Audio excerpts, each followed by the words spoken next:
बिस्मिल्लाहिर्रहमानिर्रहीम। अस्सलामुअलैकुम दोस्तों, ये दर्द भरा वाक़या सुनने के बाद आपकी आंखों में भी आंसू आ जाएंगे। एक बार का वाक़या है कि बीबी फातिमा रदी अल्लाह ताला अन्हा घर के तमाम काम करके चक्की पीस रही थी और रो रही थी। हज़रत अली रदी अल्लाह ताला अन्हु घर में तशरीफ़ लाए कि देखते हैं कि घर के सारे काम हो चुके हैं और फातिमा चक्की पीस रही है और साथ में रो रही है। हज़रत अली रदी अल्लाह ताला अन्हु बीबी फातिमा से पूछने लगे, ए फातिमा, तू क्यों रो रही है और ये पानी किस लिए गर्म हो रहा है और इतना सारा आटा एक साथ क्यों पीस रही हो? बीबी फातिमा रदी अल्लाह ताला अन्हा रोकर फरमाने लगी, ए मेरे प्यारे सोहर, आज मैंने एक ख्वाब देखा है कि मेरे अब्बा जान किसी चीज को तलाश कर रहे हैं। मैंने उनसे पूछा, ए अब्बा हुजूर, आप किसको तलाश कर रहे हैं? तो मेरे प्यारे अब्बा जान सरकारे दो आलम ने फरमाया, ए फातिमा बेटी, मैं तुझे तलाश कर रहा हूँ। बीबी फातिमा रोकर फरमाने लगी कि आज का दिन मेरा इस दुनिया में आखिरी दिन है, आज मैंने अल्लाह को प्यारे हो जाना है। हज़रत अली ये बात सुनकर बहुत ज्यादा रोने लगे और फरमाने लगे, ए फातिमा, अभी तो प्यारे नबी सरकारे दो आलम सल्लल्लाहु अलैहि वसल्लम के बिछड़ने का गम हमारे सीने में ही है और तू अपने बिछड़ने की बात कर रही है। मैं तेरी इस जुदाई को कैसे बर्दाश्त करूंगा? तो बीबी फातिमा रदी अल्लाह ताला अन्हा फरमाने लगी, जिस तरह आपने मेरे अब्बा हुजूर की जुदाई का गम बर्दाश्त किया है, इसी तरह से मेरी जुदाई का गम भी बर्दाश्त कर लीजिएगा।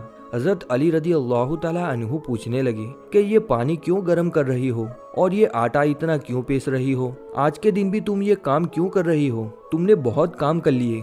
बीबी फातिमा रोकर फरमाने लगी, ए मेरे प्यारे सोहर, मैंने आपके भी तो हक अदा करने हैं, अपने बच्चों के भी तो हक अदा करने हैं। मैं पानी इसलिए गर्म कर चुकी हूँ क्योंकि अपने दोनों बच्चों को अपने हाथों से नहला सकूं। मैं आटा इसलिए पीस रही हूँ ताकि मेरे बच्चे और आप इस आटे की रोटियां बनाकर खा सके। मैं कपड़े धो चुके हूँ आप लोगों के, ताकि आप लोगों को धुले हुए कपड़े मिल जाएं और आप पहन सके। मेरे बाद मेरे बच्चों को कौन आटा गूंद कर पीस कर खिलाएगा? ये कहकर बीबी फातिमा बहुत ही ज्यादा रोने लगी और साथ में हज़रत अली भी रोने लगे। हज़रत अली रदी अल्लाह ताला अन्हु बीबी फातिमा रदी अल्लाह ताला अन्हा को समझाकर वहाँ से उठा लेते हैं और कहते हैं कि ये काम मत करो। तभी बीबी फातिमा रदी अल्लाह ताला अन्हा की तबीयत खराब होने लगती है। तभी उन्हें तेज बुखार होना शुरू हो जाता है। हज़रत अली रो रहे हैं, बीबी फातिमा रो रही है। इतने में ही हज़रत इमाम हसन और इमाम हुसैन रदी अल्लाह ताला अन्हु तशरीफ ले आते हैं। वो दोनों अपनी माँ और बाप को रोते हुए देखते हैं तो अपनी माँ के सीने से लग जाते हैं।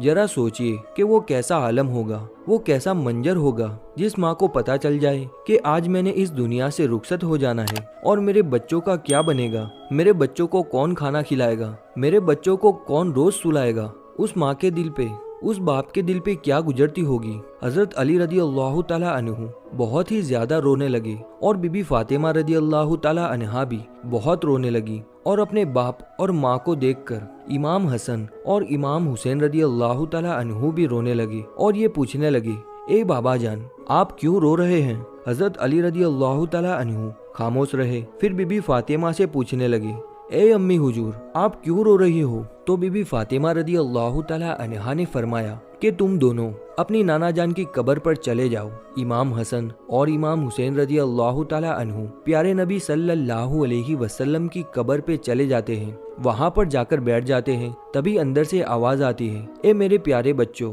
तुम लोग वापस अपनी माँ के पास चले जाओ। मेरे पास तो तुम लोग आते ही रहोगे, लेकिन आज अपनी माँ को जी भर के देख लो। आज के बाद तुम्हें तुम्हारी माँ कहीं नजर नहीं आएगी।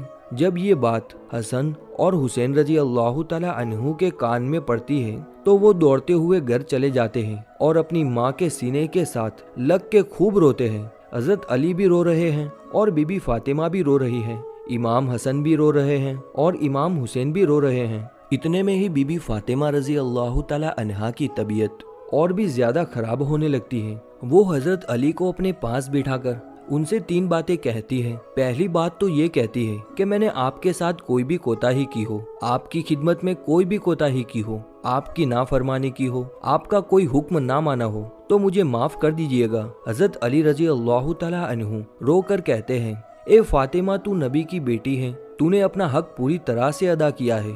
मैं तुझ पर हमेशा खुश हूँ, मुझे तुझसे कोई गिला नहीं है। बीबी फातिमा रजी अल्लाह ताला अन्हा दूसरी बात कहती है, ए मेरे प्यारे सोहर, जब मैं इस दुनिया से वफात पा जाऊं, आपने दूसरी शादी करनी हो तो कर लीजिएगा।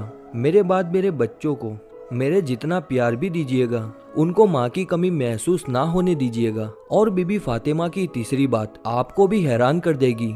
बीबी फातिमा तीसरी बात ये कहती है कि जब मैं इस दुनिया से वफात पा जाऊं, आप मेरे जनाजे में किसी को भी ना बुलाइएगा। ये बात सुनकर हजरत अली बहुत हैरान हो जाते हैं और कहते हैं, ए फातिमा, तू नबी की बेटी है, मैं तेरे जनाजे में किसी को क्यों ना बुलाऊं? तो बीबी फातिमा रजी अल्लाह ताला अन्हा फरमाती है कि मैंने आज तक अपने आप को पर्दे में रखा है, मुझ पर किसी गैर मर्द की नजर नहीं पड़ी। मैं चाहती हूँ कि मेरे मरने के बाद भी मुझ पर किसी गैर मर्द की नजर ना पड़े। जब शाम हो जाए, अंधेरा हो जाए, आप मुझे तब दफन कर दीजिएगा। ये बातें सुनकर हजरत अली बहुत रो रहे हैं, बीबी फातिमा भी रो रही है, इमाम हसन भी रो रहे हैं और इमाम हुसैन भी रो रहे हैं। सोचिए जरा वो कैसा मंजर होगा जब माँ रुखसत हो रही है हमेशा हमेशा के लिए इस दुनिया से, और उसके बच्चे उसके पास बैठकर रो रहे हैं। ये अल्फाज कहकर बीबी फातिमा रजी अल्लाह ताला अन्हा एक बात और कहती है कि मैंने आज रोजा रखा था। मेरे अब्बाजान ने मेरे ख्वाब में आकर मुझे ये कहा है, ए फातिमा, तू सहरी कर अली के दस्तरखान में और इफ्तारी करना मेरे साथ, अपने प्यारे अब्बाजान के साथ। ये बात कहकर बीबी फातिमा रजी अल्लाह ताला अन्हा अल्लाह को प्यारी हो जाती है। बीबी फातिमा रजी अल्लाह ताला अन्हा को दफन पहनाया जाता है, उनका जनाजा उठाया जाता है। रिवायत में आता है कि जब बीबी फातिमा रजी अल्लाह ताला अन्हा का जनाजा उठाया जाता है तो एक तरफ से हजरत अली रजी अल्लाह ताला अन्हु कांधा देते हैं और दूसरी तरफ से इमाम हसन रजी अल्लाह ताला अन्हु कांधा देते हैं। और तभी वहाँ पर एक सहाबी पहुँच जाते हैं जिनका नाम हजरत अबू जर गफ्फारी रजी अल्लाह ताला अन्हु होता है।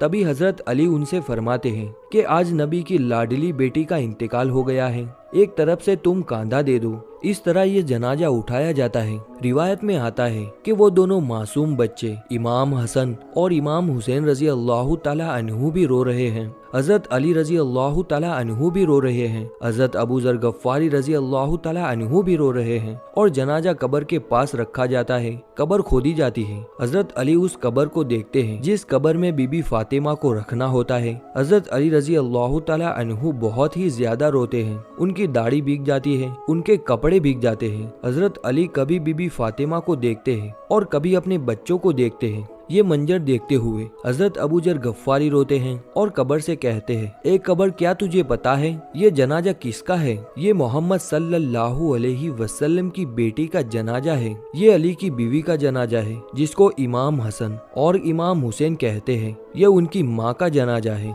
तभी कब्र से आवाज आती है कि मैं रिश्तेदार नहीं देखती, मैं अमाल देखती हूँ। ये कब्र की आवाज जो आई थी वो बीबी फातिमा के लिए नहीं थी, क्योंकि बीबी फातिमा रजी अल्लाह ताला अन्हा तो बख्शी बख्शाई थी और वो जन्नत की औरतों की सरदार थी। बीबी फातिमा हर गुनाह से पाक थी। ये आवाज तो हम जैसे लोगों के लिए थी जो गुनाहगार हैं। बीबी फातिमा रजी अल्लाह ताला अन्हा को कब्र में दफनाया गया और हजरत अली अपने दोनों बच्चों को सीने से लगाकर वहाँ कब्र के पास बैठे काफी देर तक रोते रहे। दोनों प्यारे बच्चे भी काफी देर तक रोते रहे। वो अपनी माँ को याद करते रहे। वो हमारे प्यारे नबी का घराना था, वो तो बख्शे हुए लोग थे, जन्नती लोग थे, जन्नत के लोगों के सरदार थे।